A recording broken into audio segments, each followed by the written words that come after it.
Hi, Amy. It's pretty rare that I do a video for feedback, but I have lots of feedback for you here on assignment 2.2 that you turned in. First of all, I apologize for being a little bit slow with this one, but it's taken me some time to just think through some of this feedback for you. And so let me share with you some thoughts and so on, and then maybe some options for you to think about. And so, and this actually goes back to one of your earlier questions in the course of what if your instructions don't really match up with your rubric?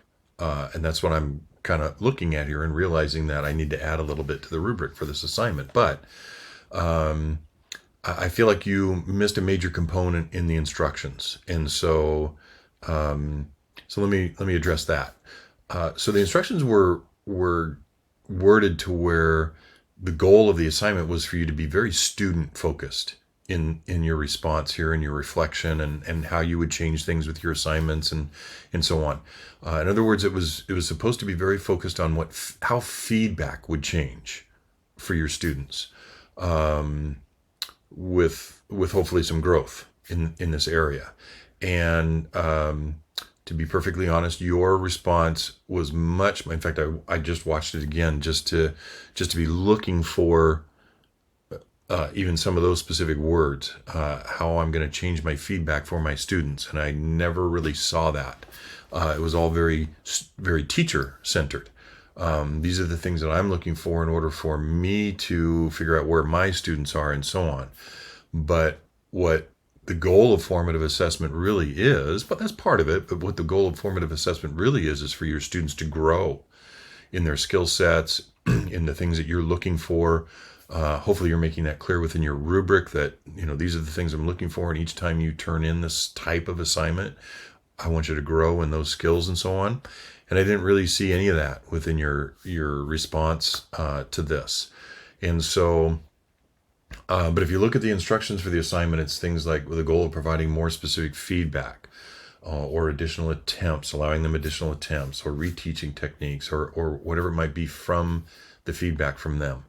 But I see within my rubric to give you a score for this that none of my descriptors there really include the student feedback piece that is throughout the instructions. And so I'm going to go in and change my rubric for this assignment. I'll wait for you to go back and look at it before I do that. But in the next few days, I'm going to come back in and update this rubric to hit those instructions a little bit more specifically. But it's an instance where I built the rubric with the assumption that you would hit those things in the instructions. And so again, it goes back to your question, well, how do you score somebody then if they don't hit the instruction things? So I almost thought about asking you to redo this. So here's kind of what I'm converting into the kind of response from you. I almost just should redo this to get that focus on the student side of things, and you're perfectly open. I mean, welcome to do that if you want to do that.